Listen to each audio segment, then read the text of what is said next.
Capítulo 57. Corteza cerebral, funciones intelectuales del cerebro, aprendizaje y memoria. No deja de resultar irónico que entre todas las partes del encéfalo, aquella de cuyas funciones sepamos menos sea la corteza cerebral, aun cuando ocupe la porción más grande con diferencia del sistema nervioso. Pero sí que conocemos los efectos que deja su lesión o su estimulación específica en diversos puntos. Durante la primera parte de este capítulo se explican las funciones corticales conocidas, a continuación se presentan brevemente las teorías básicas sobre los mecanismos neuronales que intervienen en los procesos de pensamiento, la memoria, el análisis de la información sensitiva, etc. Anatomía fisiológica de la corteza cerebral. El elemento funcional de la corteza cerebral es una fina capa de neuronas que cubre la superficie de todas las circunvoluciones del cerebro. Esta capa solo tiene un grosor de 2 a 5 milímetros, y el área total que ocupa mide más o menos la cuarta parte de un metro cuadrado. En total, la corteza cerebral contiene unos 100.000 millones de neuronas. La figura 57.1 muestra la estructura histológica típica de la superficie neuronal de la corteza cerebral, con sus sucesivas capas formadas por diversos tipos de neuronas. La mayor parte de estas células son de tres tipos: 1. Células de los granos, que también se denominan células estrelladas; 2. Fusiformes y 3. Piramidales, las cuales reciben su nombre por su característica forma piramidal. Las células de los granos en general tienen axones cortos y por tanto, funcionan básicamente como interneuronas que nada más transmiten señales nerviosas hasta una distancia corta en el interior de la propia corteza. Algunas son excitadoras y liberan sobre todo el neurotransmisor excitador glutamato, otras son inhibidoras y dejan salir especialmente el neurotransmisor inhibidor ácido gamma aminobutírico. Las áreas sensitivas de la corteza así como las áreas de asociación entre ellas y las motoras poseen grandes concentraciones de estas células de los granos, lo que quiere decir que existe un alto grado de procesamiento intracortical de las señales sensitivas recibidas en el seno de las áreas sensitivas y de asociación. Las células piramidales y fusiformes dan lugar a casi todas las fibras de salida desde la corteza. Las piramidales tienen un mayor tamaño y son más abundantes que las fusiformes. Constituyen la fuente de las fibras nerviosas grandes y largas que recorren toda la médula espinal. También originan la mayoría de los amplios haces de fibras de asociación subcorticales que van desde una parte principal del encéfalo a otra. En la parte derecha de la figura 57.1 se ofrece la organización típica de las fibras nerviosas contenidas en las diversas capas de la corteza cerebral. Obsérvese especialmente la gran cantidad de fibras horizontales que se extienden entre sus áreas adyacentes. Pero fíjese también en las fibras verticales que entran y salen de la corteza hacia las áreas inferiores del encéfalo y algunas llegan hasta la médula espinal o hasta regiones alejadas de la corteza cerebral a través de largos haces de asociación. Las funciones que cumple cada capa de la corteza cerebral en particular se explican en los capítulos 47 y 51. A modo de resumen, vamos a recordar que la mayoría de las señales sensitivas específicas que llegan desde el cuerpo acaban en la capa cortical 4. En cambio, la mayor parte de las señales emitidas abandonan la corteza partiendo de unas neuronas situadas en las capas 5 y 6, las fibras muy grandes dirigidas hacia el tronco del encéfalo y la médula en general nacen en la capa 5, y la enorme cantidad destinada al tálamo surge de la capa 6. Las capas 1, 2 y 3 cumplen la mayor parte de las funciones asociativas intracorticales, siendo especialmente alto el número de neuronas en las capas 2 y 3 que realizan conexiones horizontales cortas con las áreas corticales adyacentes. Relaciones anatómicas y funcionales de la corteza cerebral con el tálamo y otros centros inferiores. Todas las áreas de la corteza cerebral poseen amplias conexiones aferentes y eferentes de ida y vuelta con las estructuras más profundas del encéfalo. Es importante insistir en la relación entre la corteza cerebral y el tálamo.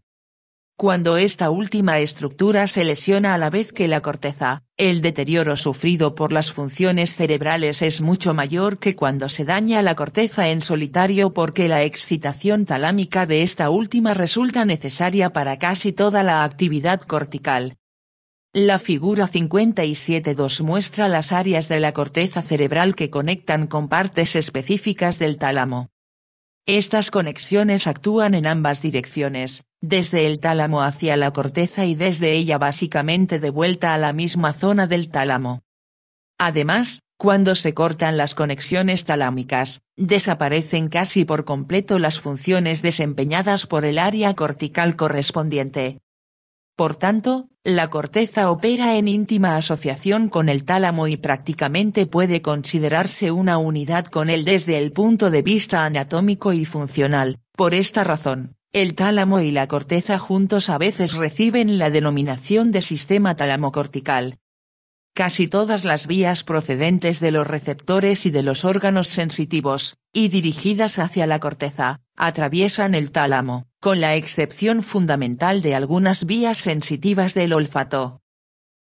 Funciones llevadas a cabo por áreas corticales específicas.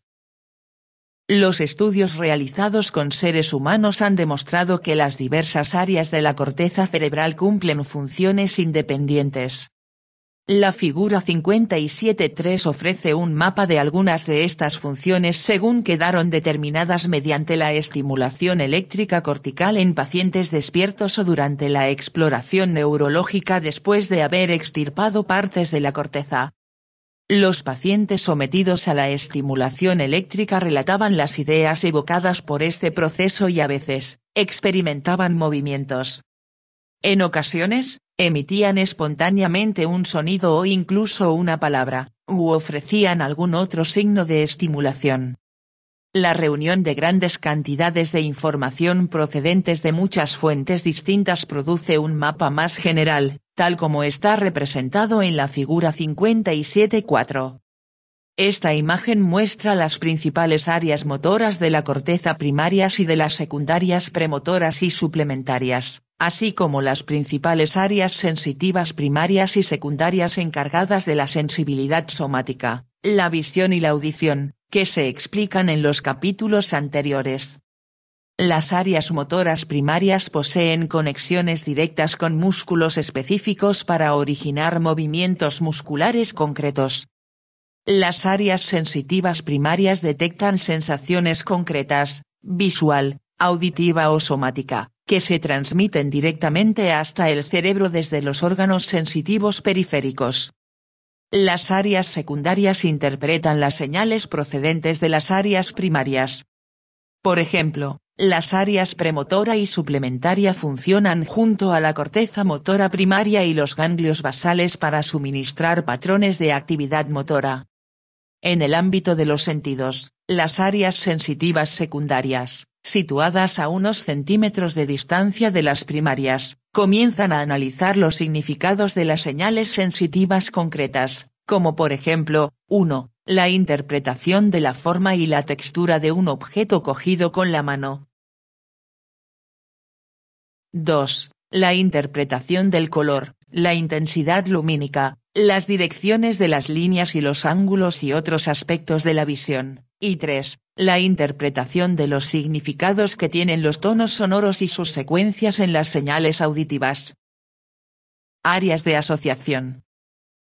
La figura 57.4 también recoge varias áreas extensas de la corteza cerebral que no encajan dentro de las rígidas categorías formadas por las áreas motoras y sensitivas primarias y secundarias. Estas áreas se denominan áreas de asociación porque reciben y analizan simultáneamente las señales de múltiples regiones corticales tanto motoras como sensitivas, así como de otras estructuras subcorticales. Con todo, hasta las áreas de asociación presentan sus especializaciones. Algunas de estas áreas importantes son las siguientes: 1. El área de asociación parieto-occipitotemporal, 2. El área de asociación prefrontal, y 3. El área de asociación límbica. A continuación se ofrecen unas explicaciones sobre las funciones de estas áreas. Área de asociación parieto-occipitotemporal.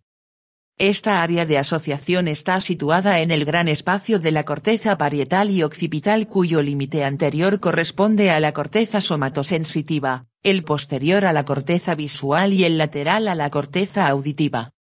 Según cabría esperar, proporciona un alto grado de significación interpretativa a las señales procedentes de todas las áreas sensitivas que la rodean.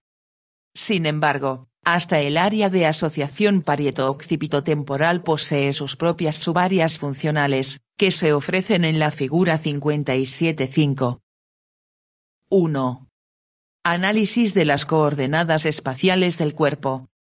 Un área que comienza en la corteza parietal posterior y se extiende hacia la corteza occipital superior permite el análisis continuo de las coordenadas espaciales de todas las partes del cuerpo, así como de sus inmediaciones. Esta área recibe información sensitiva visual desde la corteza occipital posterior e información somatosensitiva simultánea desde la corteza parietal anterior.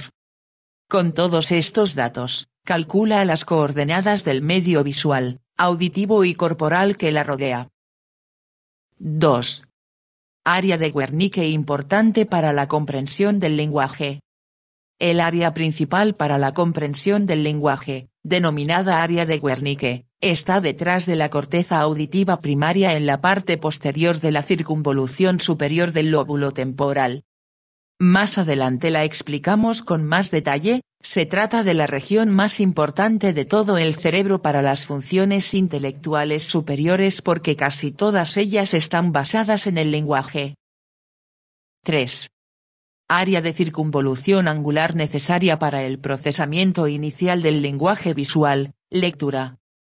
Por detrás del área para la comprensión del lenguaje, situada sobre todo en la región anterolateral del lóbulo occipital, hay un área visual de asociación que suministra la información visual transportada por las palabras leídas en un libro hasta el área de Wernicke, la región para la comprensión del lenguaje. Esta zona se llama área de la circunvolución angular y es necesaria para extraer el sentido de las palabras percibidas por la vista. En su ausencia, cualquier persona aún puede conservar una excelente capacidad de comprensión lingüística a través del oído, pero no a través de la lectura. 4. Área para la nominación de los objetos. En las porciones más laterales del lóbulo occipital anterior y del lóbulo temporal posterior hay un área encargada de nombrar los objetos. Los nombres se aprenden especialmente por medio de las proyecciones auditivas, mientras que la naturaleza física de los objetos se capta sobre todo a través de las proyecciones visuales. A su vez, los nombres son fundamentales para la comprensión auditiva y visual del lenguaje, funciones llevadas a cabo en el área de Wernicke que ocupa una posición inmediatamente superior a la región auditiva de los nombres y anterior al área de procesamiento visual de las palabras. Área de asociación prefrontal. Según se expone en el capítulo 56, el área de asociación prefrontal funciona en íntima asociación con la corteza motora para planificar los patrones complejos y las secuencias de los actos motores. Como contribución a esta actividad, recibe potentes señales aferentes a través de un enorme haz subcortical de fibras nerviosas que conectan el área de asociación parieto-occipitotemporal con el área de asociación prefrontal. Por esta vía, la corteza prefrontal recibe mucha información sensitiva sometida ya a un primer análisis, referida especialmente a las coordenadas espaciales del cuerpo, que hace falta para planificar unos movimientos eficaces. Gran parte de los impulsos emitidos desde el área prefrontal hacia el sistema de control motor atraviesan la porción correspondiente al caudado dentro del circuito de retroalimentación para la planificación motora establecido entre los ganglios basales y el tálamo, lo que aporta muchos de los ingredientes secuenciales y paralelos para la estimulación del movimiento. El área de asociación prefrontal también resulta fundamental para llevar a cabo en la mente los procesos de pensamiento. Se supone que esto depende en parte de las mismas propiedades de la corteza prefrontal que la permiten planificar las actividades motoras. En este sentido, parece ser capaz de procesar información tanto motora como no motora procedente de amplias áreas del cerebro y por tanto, de alcanzar un pensamiento de carácter no motor, aparte de los de tipo motor. En realidad, el área de asociación prefrontal suele describirse simplemente como un área importante para la elaboración de los pensamientos, y se dice que almacena memoria operativa a corto plazo que se emplea para combinar los nuevos pensamientos al tiempo que están llegando al cerebro. El área de Broca proporciona los circuitos nerviosos para la formación de palabras. El área de Broca, representada en la figura 57.5, en parte está situada en la corteza prefrontal posterolateral y en parte en el área premotora. Es aquí donde se ponen en marcha y donde se ejecutan los planes y los patrones motores para la expresión de cada palabra o incluso de frases cortas. Esta área también funciona íntimamente vinculada al Centro para la Comprensión del Lenguaje de Wernicke en la corteza de asociación temporal, según explicamos con mayor detalle más adelante en este capítulo. Un descubrimiento especialmente interesante es el siguiente: cuando una persona ya ha aprendido un idioma y a continuación aprende otro nuevo, el área cerebral donde se guarda este último queda un poco apartada del área dedicada a almacenar el primero. En cambio, si los dos idiomas se aprenden a la vez, se depositan juntos en la misma área del cerebro. Área de asociación límbica. Las figuras 57.4 y 57.5 contienen otra zona de asociación llamada área de asociación límbica. En este caso, está situada en el polo anterior del lóbulo temporal, en la porción ventral del lóbulo frontal y en la circunvolución cingular que queda en la profundidad de la cisura longitudinal por la cara medial de cada hemisferio cerebral. Se ocupa sobre todo del comportamiento, las emociones y la motivación. En el capítulo 58 se expone que la corteza límbica forma parte de un todo mucho más amplio, el sistema límbico, que abarca una compleja serie de estructuras neuronales en las regiones basales medias del encéfalo. Este sistema límbico proporciona la mayoría de los impulsos emocionales para activar otras áreas del encéfalo e incluso suministra el estímulo encargado de motivar el propio proceso de aprendizaje. Área para el reconocimiento de las caras. Un tipo de alteración cerebral interesante llamada prosopagnosia consiste en la incapacidad para reconocer las caras. Esto sucede en personas con una amplia lesión en la parte inferomedial de ambos lóbulos occipitales además de en las caras medioventrales de los lóbulos temporales, según aparece representado en la figura 57.6. La pérdida de estas áreas destinadas al reconocimiento facial, aunque parezca mentira, propicia pocas alteraciones más del funcionamiento cerebral. Uno se pregunta por qué habría que reservar una parte tan grande de la corteza cerebral para la simple tarea de reconocer caras.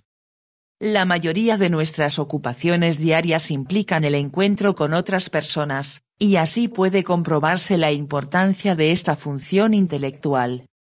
La porción occipital de esta área para el reconocimiento facial queda contigua a la corteza visual, y su porción temporal está íntimamente vinculada con el sistema límbico que tiene que ver con las emociones, la activación cerebral y el control de la respuesta conductual al medio, tal como veremos en el capítulo 58. Función interpretativa global de la parte posterior del lóbulo temporal superior, área de Wernicke, un área general de interpretación. Las áreas de asociación somática, visual y auditiva se reúnen entre sí en la parte posterior del lóbulo temporal superior, representada en la figura 57.7, donde convergen los lóbulos temporal, parietal y occipital. Esta zona de confluencia entre las distintas áreas de interpretación sensitiva está especialmente desarrollada en el lado dominante del cerebro, el lado izquierdo en casi todos los diestros, y ocupa el lugar más importante entre todos los elementos de la corteza cerebral con vistas a alcanzar los niveles de comprensión más altos del funcionamiento cerebral que llamamos inteligencia. Por tanto, esta región ha recibido diferentes nombres indicativos de su importancia prácticamente global: el área interpretativa general, el área cognoscitiva, el área del conocimiento, el área de asociación terciaria, etc. El más conocido es el de área de Wernicke en honor del neurólogo que describió por primera vez su especial trascendencia para los procesos intelectuales. Después de una lesión grave en el área de Wernicke, una persona podría oír perfectamente bien e incluso reconocer las diversas palabras, pero aún así ser incapaz de organizarlas en un pensamiento coherente. En este mismo sentido, también puede ser capaz de leer palabras en una página impresa, pero no de identificar el pensamiento encerrado en ellas. La estimulación eléctrica del área de Wernicke en una persona consciente a veces genera un pensamiento muy complicado. Esto es especialmente cierto cuando el electrodo de estimulación penetra hasta una profundidad suficiente en el cerebro como para acercarse a las zonas correspondientes de conexión en el tálamo. Los tipos de pensamiento que pueden aparecer abarcan complejas escenas visuales que podrían recordarse de la infancia, alucinaciones auditivas como una pieza musical específica, o incluso una frase pronunciada por una persona concreta. Por esta razón, se cree que la activación del área de Wernicke es capaz de evocar patrones de memoria complejos que entrañen más de una modalidad sensitiva, aun cuando la mayor parte de los recuerdos particulares puedan estar almacenados en otros lugares. Esta idea encaja con la importancia que tiene esta área para interpretar los significados complicados presentes en los diferentes patrones de las experiencias sensitivas. Circunvolución angular, interpretación de la información visual. La circunvolución angular es la porción más inferior del lóbulo parietal posterior, que queda inmediatamente por detrás del área de Wernicke y que en su parte posterior además se confunde con las áreas visuales del lóbulo occipital. Si se destruye esta región mientras permanece aún íntegra el área de Wernicke en el lóbulo temporal, la persona todavía logra interpretar las experiencias auditivas como siempre, pero la corriente de experiencias visuales que llega al área de Wernicke desde la corteza visual queda básicamente bloqueada. Por tanto, puede ser capaz de ver palabras y hasta de saber que lo son, pero no de interpretar sus significados. Este es el cuadro denominado dislexia, o ceguera para las palabras. Vamos a insistir una vez más en la importancia global del área de Wernicke para procesar la mayoría de las funciones intelectuales del cerebro. Su desaparición en un adulto suele conducir a una existencia casi demenciada para siempre. Concepto de hemisferio dominante. Las funciones interpretativas generales del área de Wernicke y de la circunvolución angular, así como las funciones que cumplen las áreas del lenguaje y de control motor, suelen estar mucho más desarrolladas en un hemisferio cerebral que en el otro. Por consiguiente, en este lado recibe el nombre de hemisferio dominante. Más o menos en el 95% de las personas, el hemisferio dominante es el izquierdo. Desde el momento del parto, la superficie cortical que con el tiempo acabará convirtiéndose en el área de Wernicke llega a ser un 50% mayor en el hemisferio izquierdo que en el derecho en más de la mitad de los recién nacidos. Por tanto, no cuesta entender por qué el lado izquierdo del cerebro podría volverse dominante sobre el derecho. Sin embargo, si por alguna razón este área queda dañada o anulada muy al principio de la infancia, el lado opuesto del cerebro normalmente adquirirá la posición dominante. Una teoría en condiciones de explicar la capacidad de un hemisferio para dominar sobre el otro es la siguiente. La atención de la mente parece estar dirigida a un pensamiento principal cada vez.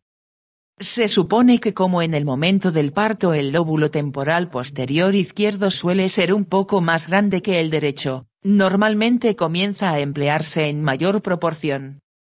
A partir de entonces, Dada la tendencia a dirigir la atención hacia la región mejor desarrollada, el ritmo de aprendizaje en el hemisferio cerebral que se hace con el primer puesto en el momento de la salida aumenta con rapidez, mientras que en el opuesto, el lado menos usado, el aprendizaje sigue siendo escaso. Por tanto, lo habitual es que el lado izquierdo se vuelva dominante sobre el derecho. Más o menos en el 95% de las personas, el lóbulo temporal izquierdo y la circunvolución angular pasan a ser los dominantes, y en el 5% restante los dos lados se desarrollan a la vez para adquirir una función doble o, lo que es más raro, el derecho en solitario acaba muy desarrollado y cobra una completa dominancia. Según se explica más adelante en este capítulo, el área premotora del lenguaje, área de Broca, que ocupa una posición muy lateral en el lóbulo frontal intermedio, casi siempre también es dominante en el lado izquierdo del cerebro. Esta zona es la responsable de la formación de las palabras al activar simultáneamente los músculos laríngeos, respiratorios y de la boca. Asimismo, las áreas motoras encargadas de controlar las manos son dominantes en el lado izquierdo del cerebro aproximadamente en 9 de cada 10 personas, lo que se traduce en que la mayoría de la gente sea diestra. Aunque las áreas interpretativas del lóbulo temporal y de la circunvolución angular, lo mismo que muchas de las áreas motoras, suelen estar muy desarrolladas solo en el hemisferio izquierdo, reciben información sensitiva de ambos hemisferios y también son capaces de controlar las actividades motoras en los dos. En este sentido, sobre todo recurren a las vías de fibras que atraviesan el cuerpo calloso para establecer una comunicación entre los dos hemisferios. Esta organización unitaria cruzada evita la interferencia entre los dos lados del cerebro. Tal interferencia podría crear una confusión en los pensamientos mentales y las respuestas motoras. Papel del lenguaje en el funcionamiento del área de Wernicke y en las funciones intelectuales. Cualquier componente fundamental de nuestra experiencia sensitiva se convierte en su equivalente lingüístico antes de almacenarse en las áreas cerebrales dedicadas a la memoria y de ser procesado con otros fines intelectuales. Por ejemplo, cuando leemos un libro, no acumulamos las imágenes visuales de las palabras impresas, sino que guardamos las propias palabras o los pensamientos que expresan muchas veces en forma lingüística. La zona sensitiva del hemisferio dominante encargada de interpretar el lenguaje es el área de Wernicke, que se encuentra muy asociada a las áreas auditivas primaria y secundaria del lóbulo temporal. Esta íntima vinculación probablemente deriva del hecho de que el primer contacto con el lenguaje se produce a través del oído. Más adelante a lo largo de la vida, cuando se desarrolla su percepción por la visión a través de la lectura como medio, cabe suponer que la información visual que transportan las palabras escritas se canaliza a continuación a través de la circunvolución angular, un área visual de asociación, hacia el área interpretativa del lenguaje de Wernicke ya desarrollada en el lóbulo temporal dominante. Funciones de la corteza parieto-occipitotemporal en el hemisferio no dominante. Cuando queda destruida el área de Wernicke en el hemisferio dominante de un adulto, la persona normalmente pierde casi todas las funciones intelectuales asociadas al lenguaje o al simbolismo verbal, como la capacidad para leer, para efectuar operaciones matemáticas, e incluso para pensar en el caso de los problemas lógicos. En cambio, se conservan otros muchos tipos de capacidades interpretativas, algunas de las cuales recurren a las regiones del lóbulo temporal y la circunvolución angular del hemisferio opuesto. Los estudios psicológicos llevados a cabo en pacientes con una lesión en el hemisferio no dominante han denotado que este hemisferio puede resultar especialmente importante para entender e interpretar la música, las experiencias visuales de carácter no verbal, en especial, los patrones visuales, las relaciones espaciales entre la persona y su medio, la significación del lenguaje corporal y de la entonación vocal de las personas, y quizá muchas experiencias somáticas relacionadas con el empleo de las extremidades y de las manos. Por tanto, aunque hablemos de hemisferio dominante, esto se refiere sobre todo a las funciones intelectuales basadas en el lenguaje. El hemisferio que recibe el nombre de no dominante en realidad podría ser el dominante para ciertos tipos diversos de inteligencia. Funciones intelectuales superiores de las áreas de asociación prefrontales.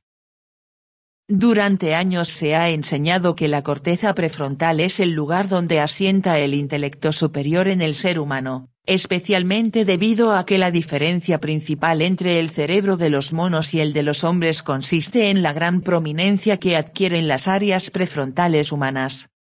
Con todo, las tentativas por demostrar que esta corteza es más importante para las funciones intelectuales superiores que otras porciones del cerebro no se han visto coronadas por el éxito.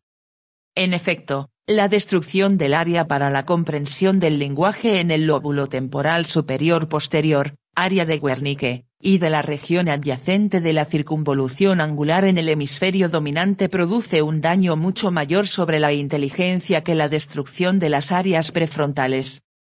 Sin embargo, estas últimas cumplen unas funciones intelectuales muy difíciles de definir pero no obstante importantes por sí mismas, que se pueden explicar mejor si se describe del modo siguiente lo que sucede cuando las áreas prefrontales hayan resultado dañadas, del modo siguiente. Hace varias décadas, antes de la aparición de los fármacos modernos para el tratamiento de los trastornos psiquiátricos, se descubrió que algunos pacientes con una depresión psicótica grave podían obtener un alivio considerable si se seccionaban las conexiones neuronales entre las áreas prefrontales y el resto del cerebro, es decir, mediante un procedimiento llamado lobotomía prefrontal. Esto se llevaba a cabo introduciendo un bisturí de hoja fina roma a través de un pequeño orificio situado en la zona frontal lateral del cráneo a ambos lados de la cabeza y cortando el cerebro a nivel del borde posterior de los lóbulos prefrontales de arriba hacia abajo. Los estudios posteriores realizados en estos casos pusieron de manifiesto los siguientes cambios mentales. 1. Los pacientes dejaban de poder resolver problemas complicados. 2. Perdían su capacidad de llevar a cabo tareas sucesivas para alcanzar una meta compleja. 3. Les resultaba imposible aprender a realizar varias labores paralelas al mismo tiempo. 4. Su grado de agresividad disminuía, en ocasiones notablemente, y en líneas generales, sus ambiciones desaparecían. 5. Sus respuestas sociales muchas veces eran inadecuadas para la ocasión, y con frecuencia suponían una ausencia de moralidad y un escaso pudor en relación con la actividad sexual y la excreción. 6. Los pacientes todavía podían hablar y entender el lenguaje, pero eran incapaces de enhebrar cualquier serie larga de pensamientos, y su temperamento pasaba con rapidez de la dulzura a la cólera, la euforia y la locura. 7. Los pacientes también podían realizar aún la mayoría de los patrones habituales de funcionamiento motor que habían puesto en práctica durante su vida, pero muchas veces sin ningún sentido. Teniendo presente esta información, vamos a intentar estructurar una interpretación coherente sobre la función que cumplen las áreas prefrontales de asociación.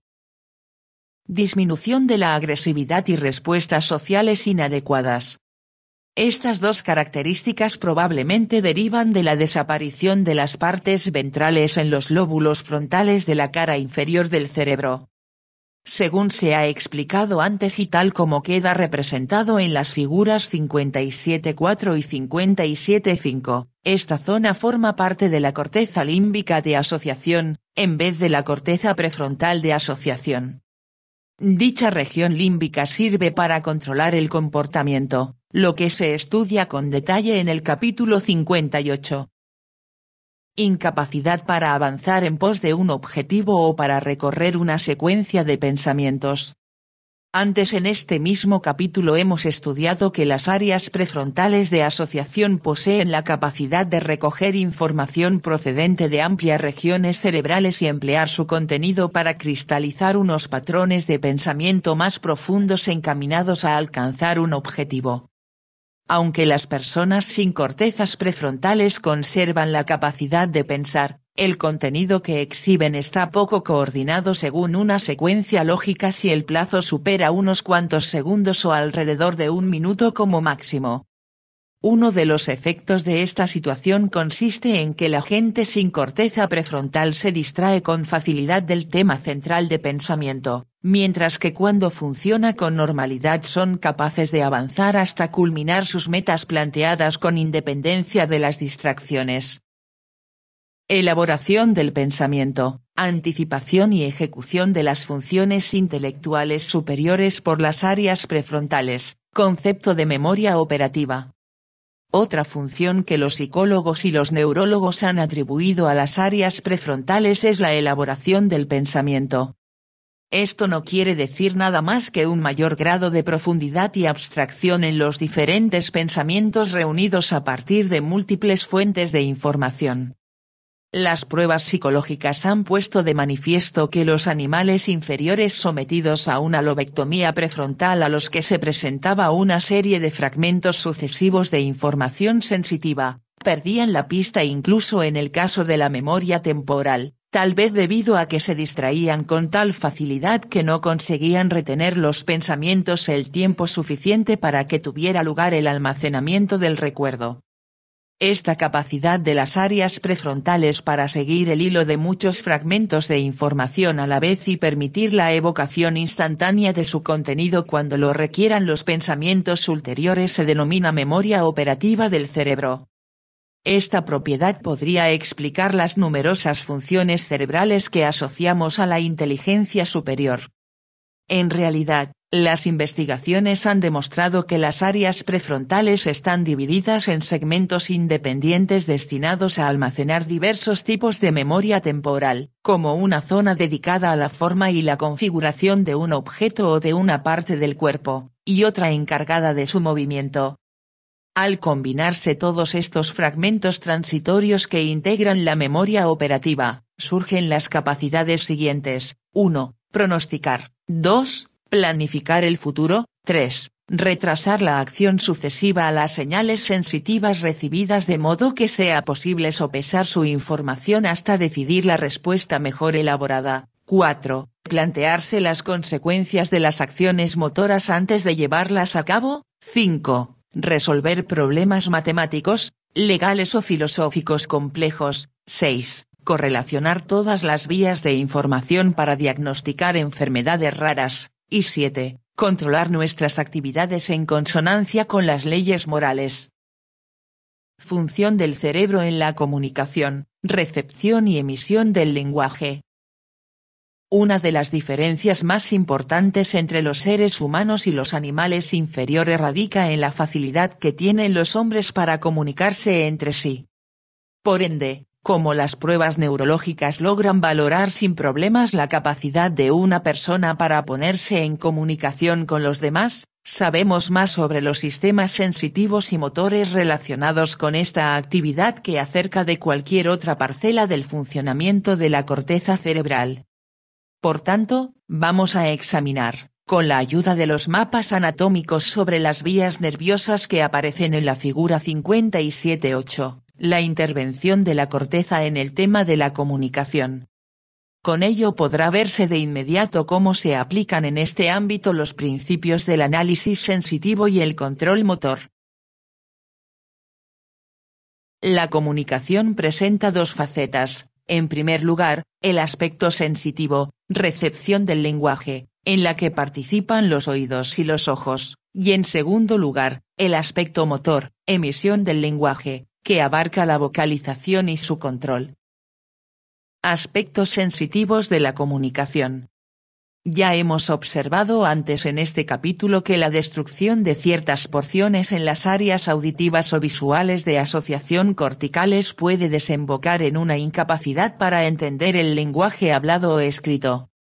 Este efecto se denomina, respectivamente, afasia receptora auditiva y afasia receptora visual o, más a menudo, sordera para las palabras y ceguera para las palabras, también llamada dislexia. Afasia de Wernicke y afasia global. Algunas personas consiguen entender el lenguaje hablado o escrito pero, en cambio, son incapaces de interpretar el pensamiento que expresa. Esto suele suceder cuando se lesiona o se destruye el área de Wernicke en la parte posterior de la circunvolución temporal superior del hemisferio dominante. Por tanto, dicho tipo de afasia se llama afasia de Wernicke. Si la lesión del área de Wernicke es amplia y se extiende, 1, hacia atrás en dirección a la región de la circunvolución angular, 2, hacia abajo en dirección a las zonas inferiores del lóbulo temporal, y 3, hacia arriba en dirección al borde superior del surco central, es fácil que la persona sufra una demencia prácticamente total para la comprensión del lenguaje o la comunicación y por consiguiente, se diga que tiene una afasia global. Aspectos motores de la comunicación. El proceso del habla entraña dos etapas principales de pensamiento: 1, la formación en la mente de las ideas que se vayan a expresar, así como la elección de las palabras que pretendan emplearse, y 2, el control motor de la vocalización y el acto real de su propia emisión. La elaboración de los pensamientos e incluso la elección de la mayoría de las palabras son funciones de las áreas sensitivas de asociación en el cerebro.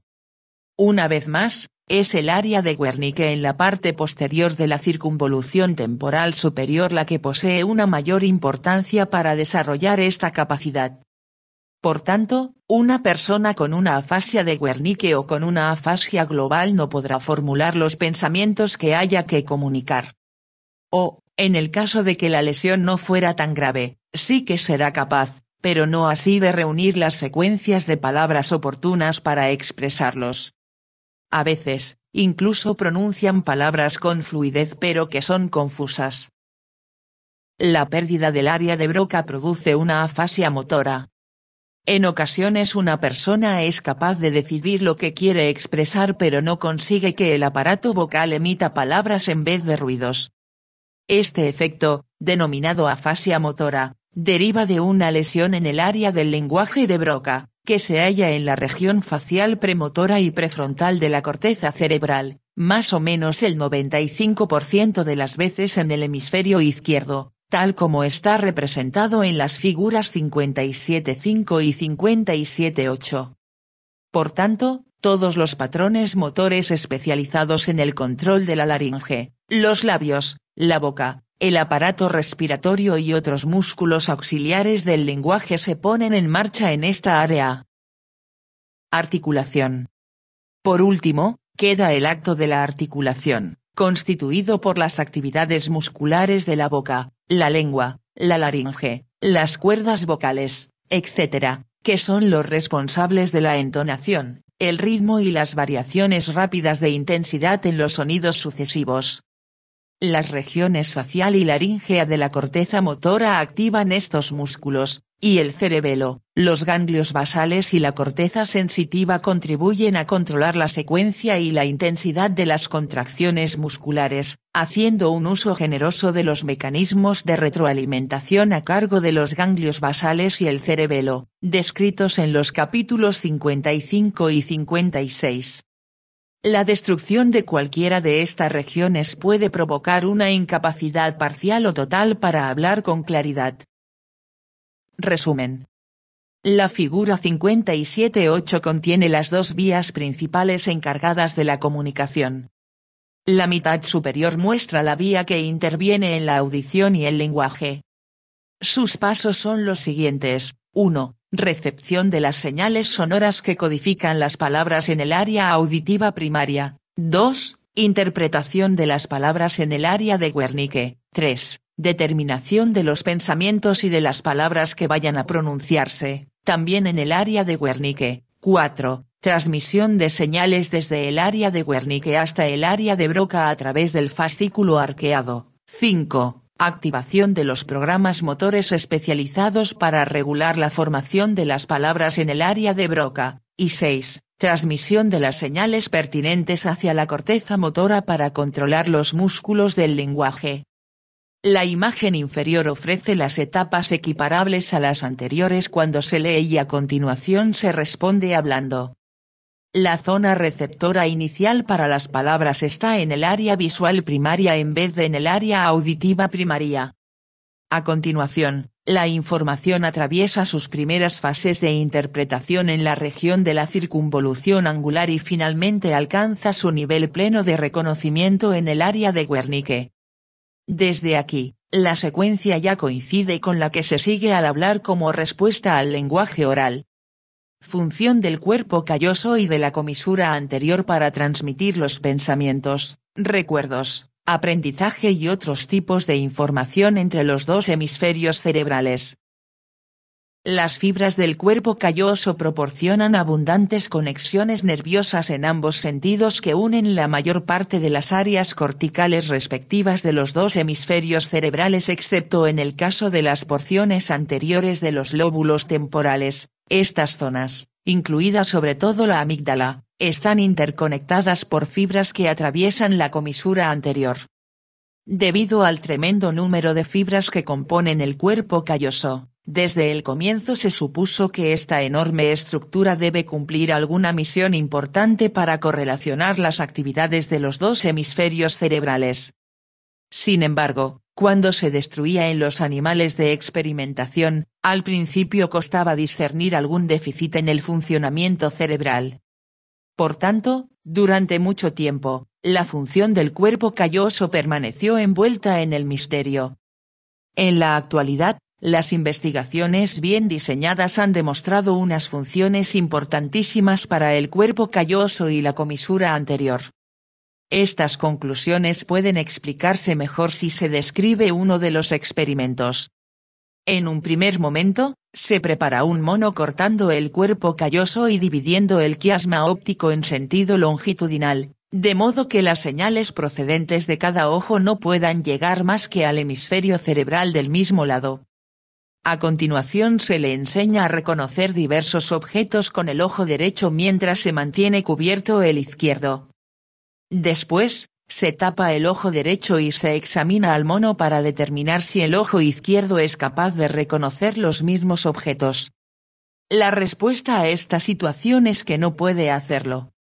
Sin embargo, al repetir el mismo experimento en otro mono con el quiasma óptico seccionado, pero con el cuerpo calloso íntegro, se observa invariablemente que el reconocimiento por un hemisferio cerebral permite el reconocimiento por el hemisferio opuesto. Así pues, una de las funciones del cuerpo calloso y de la comisura anterior consiste en poner la información almacenada en la corteza de un hemisferio a disposición de las áreas corticales correspondientes del hemisferio opuesto. A continuación se ofrecen unos ejemplos importantes sobre tal cooperación entre ambos hemisferios. 1. El corte del cuerpo calloso bloquea la transferencia de información desde el área de Wernicke del hemisferio dominante hacia la corteza motora en el lado opuesto del cerebro. Por tanto, las funciones intelectuales que cumple esta región, localizadas en el hemisferio izquierdo, pierden el control sobre la corteza motora derecha que inicia las actividades motoras voluntarias de la mano y el brazo izquierdos, aunque sus movimientos subconscientes habituales sean normales. 2. El corte del cuerpo calloso impide el paso de información somática y visual desde el hemisferio derecho hacia el área de Wernicke en el hemisferio dominante izquierdo.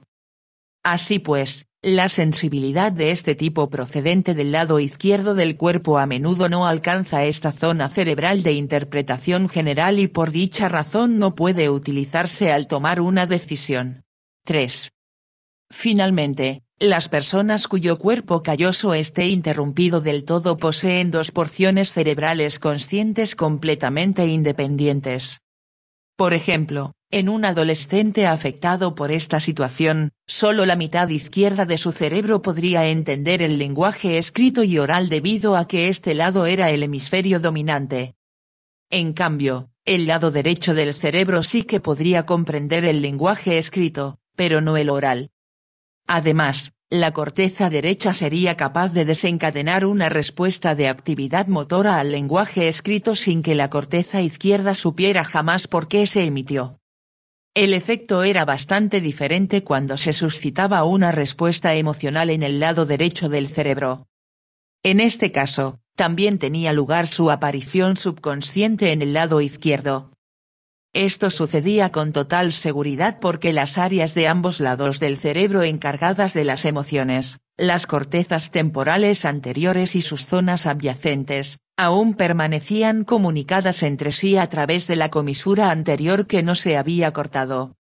Por ejemplo, cuando se escribía la orden Besa para que la viera la mitad derecha del cerebro, el joven dijo al instante y lleno de emoción, «Ni hablar». Esta respuesta exigía el funcionamiento del área de Wernicke y de las áreas motoras para el lenguaje en el hemisferio izquierdo porque estas zonas del lado izquierdo eran necesarias para emitir las palabras ni hablar. Pero cuando se le preguntó por qué dijo esto, el muchacho no pudo dar ninguna explicación. Por tanto, las dos mitades del cerebro poseen unas capacidades independientes en aspectos como la conciencia, el almacenamiento de la memoria, la comunicación y el control de las actividades motoras. El cuerpo calloso es necesario para que los dos lados cooperen en su acción a un nivel subconsciente superficial, y la comisura anterior desempeña una función añadida importante para unificar las respuestas emocionales de ambos lados del cerebro. Pensamientos, conciencia y memoria.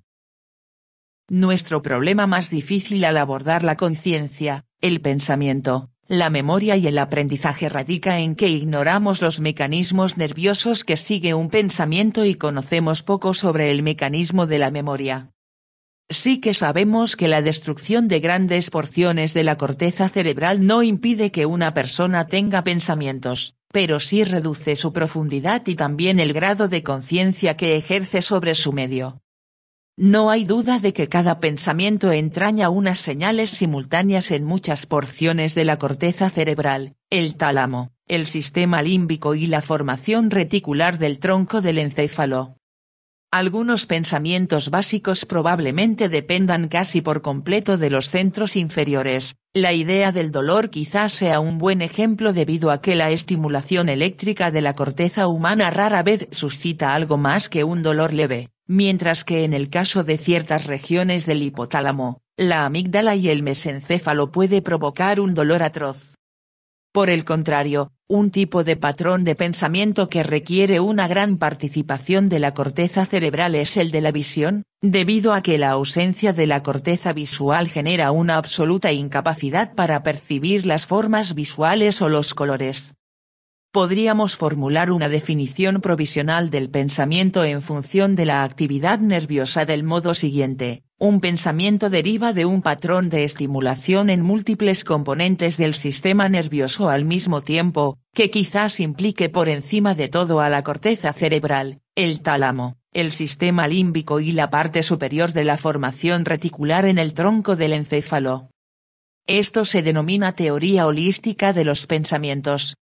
Se cree que las regiones estimuladas del sistema límbico, el tálamo y la formación reticular determinan la naturaleza general del pensamiento, otorgándole cualidades como placer, desagrado, dolor, consuelo, modalidades groseras de la sensibilidad, localización en regiones generales del cuerpo y otras características generales.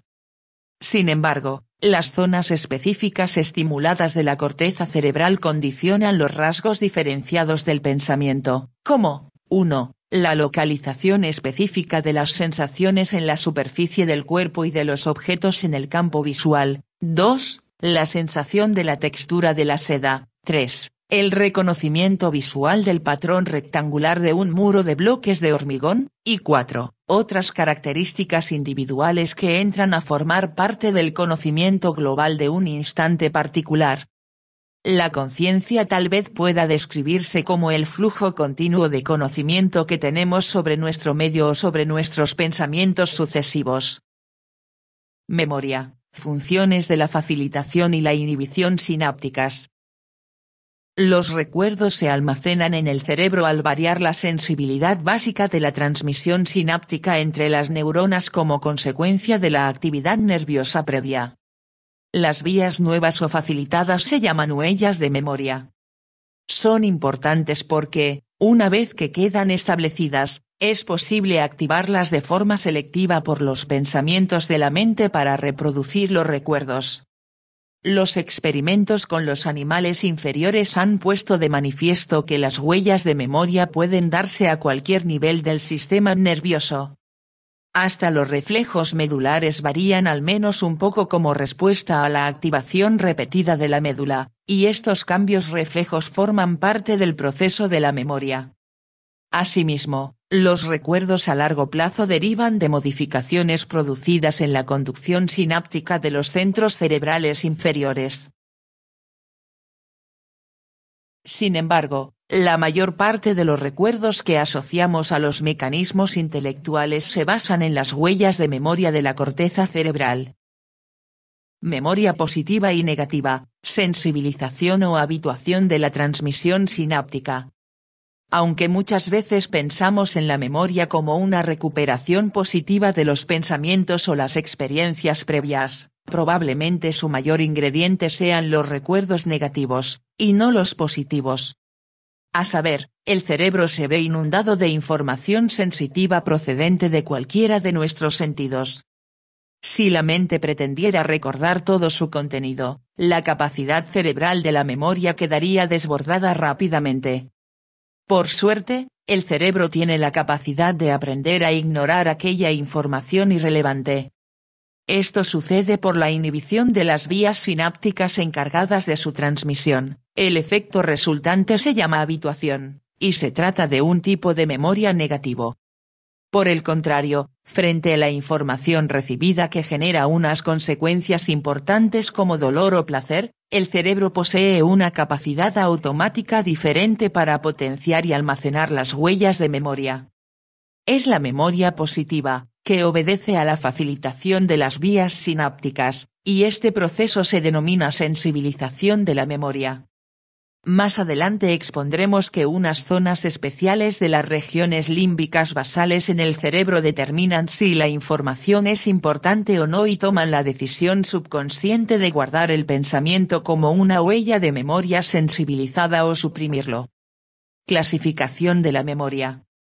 Sabemos que algunos recuerdos no duran más que unos pocos segundos, mientras que otros permanecen horas, días, meses o años. Con el propósito de explicar estos últimos, vamos a emplear una clasificación habitual que divide las memorias en 1. Memoria a corto plazo, que abarca los recuerdos que duran segundos o como máximo minutos a no ser que se conviertan en recuerdos a largo plazo. 2. Memoria a medio plazo, que dura entre días y semanas, pero a continuación se desvanece. Y 3. Memoria a largo plazo, que, una vez almacenada, puede recuperarse años más tarde o incluso después de toda una vida. Aparte de esta clasificación general de los recuerdos, también señalamos antes otro tipo, al hablar de los lóbulos prefrontales, llamada memoria operativa, que incluye sobre todo la memoria a corto plazo empleada en el curso del razonamiento intelectual pero que llega a su fin cuando se resuelve cada etapa del problema. La memoria suele clasificarse en virtud del tipo de información almacenada. Una de estas clasificaciones la divide en memoria declarativa y memoria procedimental, según el criterio siguiente. 1. La memoria declarativa básicamente se refiere al recuerdo de los diversos detalles que forman un pensamiento integrado, como la memoria de una experiencia importante que abarque, 1. El medio en que aconteció, 2. Sus relaciones temporales, 3. Las causas de su producción, 4. El significado que tuvo, y 5. Las deducciones particulares que dejó en la mente de la persona. 2. La memoria procedimental se asocia a menudo con las actividades motoras del cuerpo de una persona, como todas las habilidades adquiridas para golpear una pelota de tenis, que comprenden los recuerdos automáticos encargados de 1. Divisar la pelota, 2. Calcular su relación con la raqueta y su velocidad, y 3. Deducir con rapidez los movimientos del cuerpo, los brazos y la raqueta necesarios para golpear la pelota según se desee, todo ello activado al instante en función del aprendizaje previo adquirido sobre este deporte, y desplazarse a continuación para el siguiente golpe del juego al mismo tiempo que se olvidan los detalles del anterior. Memoria a corto plazo. La memoria a corto plazo viene representada por el recuerdo de las 7 a 10 cifras que forman un número de teléfono, o de 7 a 10 hechos independientes diferentes, durante unos pocos segundos o minutos en un momento dado, pero que solo dura mientras la persona siga pensando en dichos números o en dichas circunstancias. Muchos fisiólogos han propuesto que esta memoria a corto plazo está ocasionada por la actividad nerviosa continua derivada de unas señales que dan vueltas y vueltas en torno a una huella de memoria transitoria dentro de un circuito de neuronas reverberantes. Aún no ha sido posible demostrar esta teoría. Otra posible explicación de la memoria a corto plazo estriba en la facilitación o la inhibición presinápticas. Esto sucede en las sinapsis situadas en las fibrillas nerviosas terminales justo antes de que lleguen a unirse con la neurona siguiente. Las sustancias químicas neurotransmisoras segregadas en tales terminales suelen originar una facilitación o una inhibición que dura desde unos segundos hasta varios minutos. Este tipo de circuitos podría dar lugar a una memoria a corto plazo. Memoria a medio plazo. Los recuerdos a medio plazo pueden durar muchos minutos o incluso semanas. A la larga desaparecerán a no ser que se activen suficientes huellas de memoria como para volverse más permanentes. En ese momento, se clasificarán como recuerdos a largo plazo. Los experimentos con animales primitivos han demostrado que el tipo de los recuerdos a medio plazo puede obedecer a cambios físicos o químicos transitorios o a ambos procesos, ocurridos tanto en los terminales presinápticos de la sinapsis como en su membrana postsináptica, y capaces de persistir desde unos cuantos minutos hasta varias semanas. Estos mecanismos resultan tan importantes que merecen una descripción especial. Memoria basada en los cambios químicos del terminal presináptico o de la membrana neuronal postsináptica. La figura 57.9 muestra un mecanismo de memoria estudiado especialmente por Kandel y otros, que es capaz de originar recuerdos con una duración desde unos pocos minutos hasta 3 semanas en un caracol de gran tamaño del género Aplysia. En esta imagen hay dos terminales sinápticos. Uno viene desde una neurona sensitiva aferente y acaba directamente sobre la superficie de la neurona que va a estimularse, se llama terminal sensitivo. El otro es una terminación presináptica que se halla sobre la superficie del terminal sensitivo, y se denomina terminal facilitador. Cuando el terminal sensitivo se estimula repetidas veces pero sin la activación del terminal facilitador, la transmisión de las señales es grande al principio, pero su intensidad se reduce cada vez más a medida que se reitera el proceso hasta que prácticamente cesa su paso. Este fenómeno corresponde a la habituación, según se explicó antes. Es un tipo de memoria negativa que provoca la desaparición de la respuesta emitida por el circuito neuronal frente a los sucesos repetidos de carácter insignificante. En cambio, si un estímulo nocivo excita el terminal facilitador al mismo tiempo que se estimula el terminal sensitivo, en vez de ir haciéndose cada vez más débil la señal enviada a la neurona postsináptica, la fluidez de la transmisión se vuelve en este caso progresivamente mayor, y seguirá siendo alta durante minutos, horas, días o, con un entrenamiento más intenso, hasta unas 3 semanas incluso sin necesidad de ninguna nueva estimulación del terminal facilitador. Por tanto, el estímulo nocivo hace que la vía de la memoria que atraviesa el terminal sensitivo quede facilitada durante días o semanas a partir de ese momento. Resulta especialmente interesante saber que, después de haberse producido la habituación, esta vía puede volver a convertirse en una vía facilitada solo con unos cuantos estímulos nocivos. Mecanismo molecular de la memoria a medio plazo. Mecanismo de la habituación. A un nivel molecular, el efecto de la habituación sobre el terminal sensitivo obedece al cierre creciente de los canales de calcio que atraviesan la membrana del terminal, aunque no se conoce por completo la causa de este proceso. No obstante, La cantidad de iones calcio que pueden difundir hacia el interior del terminal habituado es mucho menor que la normal, y por tanto se libera mucho menos transmisor en el terminal sensitivo debido a que la entrada del calcio constituye el principal estímulo para la salida de este producto, según se explicó en el capítulo 45. Mecanismo de la facilitación. En el caso de la facilitación, se cree que al menos parte del mecanismo molecular es el siguiente: 1. La estimulación del terminal presináptico facilitador al mismo tiempo que se activa el terminal sensitivo provoca la liberación de serotonina por la sinapsis facilitadora sobre la superficie del terminal sensitivo. 2. Esta sustancia actúa sobre los receptores de serotonina presentes en la membrana del terminal sensitivo, los cuales activan la enzima adenilatociclasa en el interior de la membrana. La adenilatociclasa da lugar después a la formación de monofosfato de adenosina cíclico también dentro del terminal presináptico sensitivo. 3. El AMP cíclico activa una proteína cinasa que produce la fosforilación de una proteína integrante de los canales de potasio en la membrana del terminal sináptico sensitivo, esto a su vez bloquea los canales para la conductancia del potasio. El bloqueo puede durar desde minutos hasta varias semanas. 4. La falta de conductancia del potasio suscita un potencial de acción muy prolongado en el terminal sináptico porque hace falta la salida de estos iones desde el mismo para lograr la recuperación rápida del potencial de acción. 5. El potencial de acción prolongado origina una activación duradera de los canales de calcio, lo que permite la entrada de tremendas cantidades de iones calcio en el terminal sináptico sensitivo. Estos iones incrementan mucho la liberación del transmisor en la sinapsis, lo que facilita notablemente la comunicación sináptica hasta la neurona siguiente.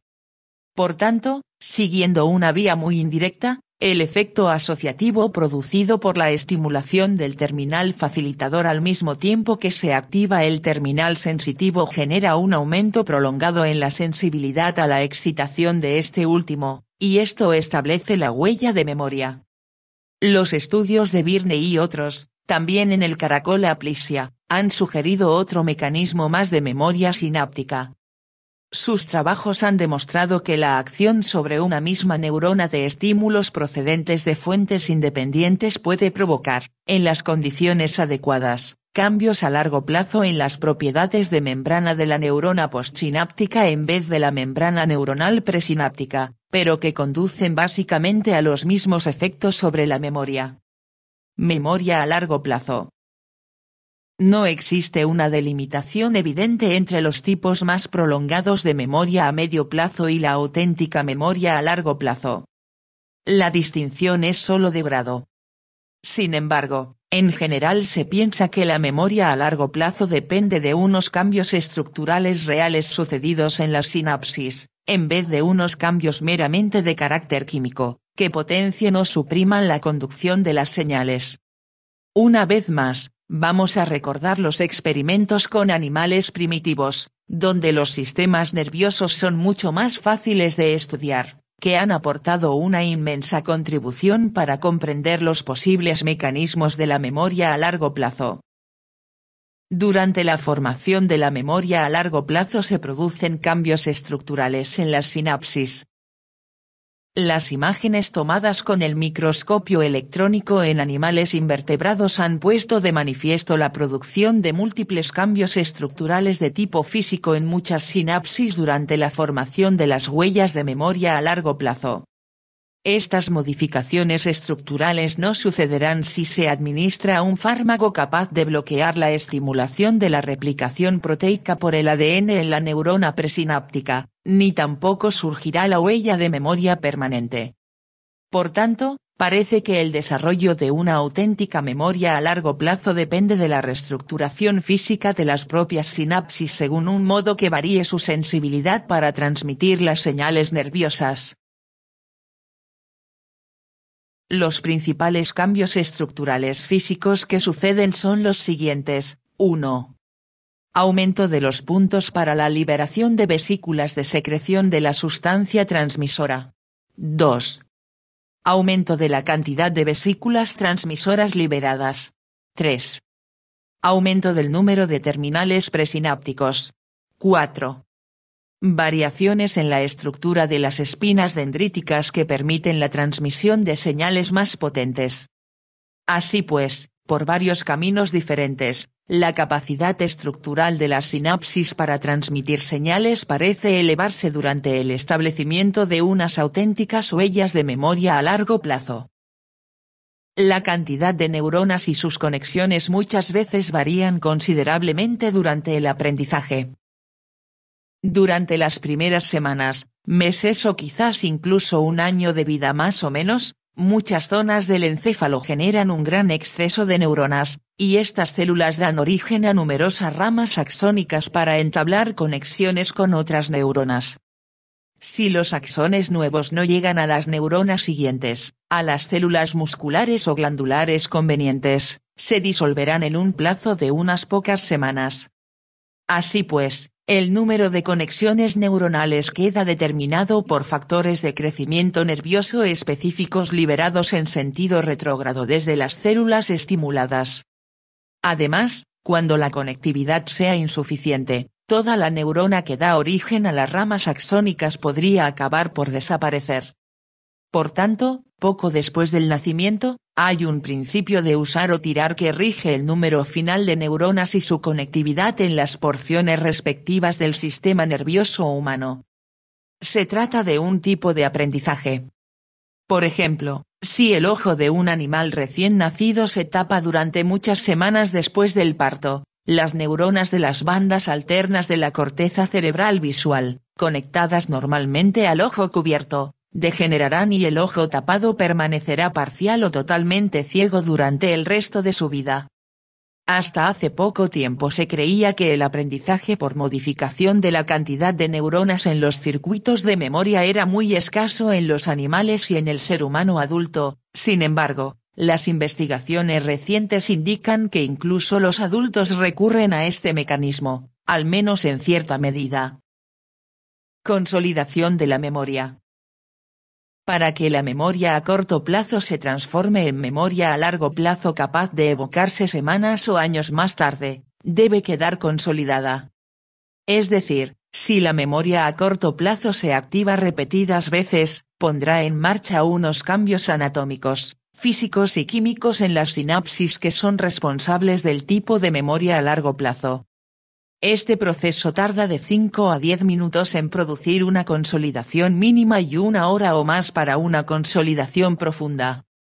Por ejemplo, si el cerebro recibe una impresión sensitiva fuerte, pero a continuación va seguida en un plazo aproximado de 1 minuto por una convulsión cerebral inducida por medios eléctricos, la experiencia sensitiva no se recordará.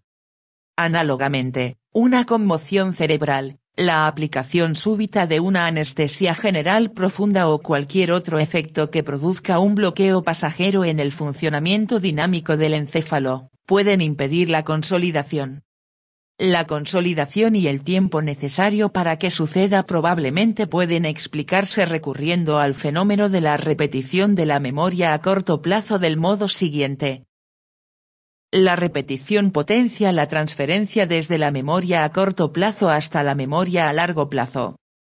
Los estudios han puesto de manifiesto que la repetición de la misma información en la mente una y otra vez acelera y potencia el grado de transferencia desde la memoria a corto plazo a la memoria a largo plazo y por tanto, aviva y favorece la consolidación.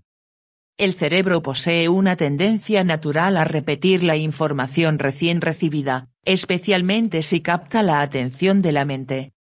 Por tanto, al cabo de un plazo de tiempo, los rasgos esenciales de las experiencias sensitivas van quedando cada vez más fijos en los almacenes de la memoria. Esto explica por qué una persona es capaz de recordar pequeños fragmentos de información estudiados en profundidad mucho mejor que grandes cantidades estudiadas de un modo tan solo superficial. También justifica por qué una persona que esté plenamente despierta puede consolidar sus recuerdos mucho mejor que otra que se encuentre en un estado de cansancio mental. Los recuerdos nuevos se codifican durante la consolidación.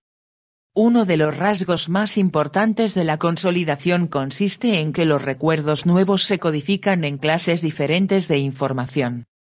Durante este proceso se extraen los tipos análogos desde los depósitos con el fin de guardar los recuerdos y se emplean como ayuda para procesar la información nueva.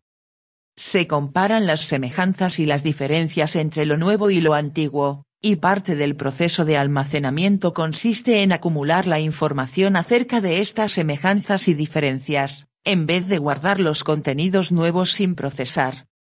Por tanto, durante la consolidación, los recuerdos nuevos no se depositan al azar en el cerebro sino que se conservan en asociación directa con otros recuerdos del mismo tipo. Esto es un requisito necesario para poder ser capaces de consultar el archivo de la memoria en una fecha posterior si se quiere encontrar la información precisa.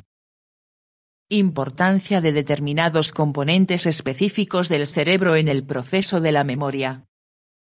El hipocampo favorece el almacenamiento de los recuerdos, amnesia anterógrada después de las lesiones hipocámpicas.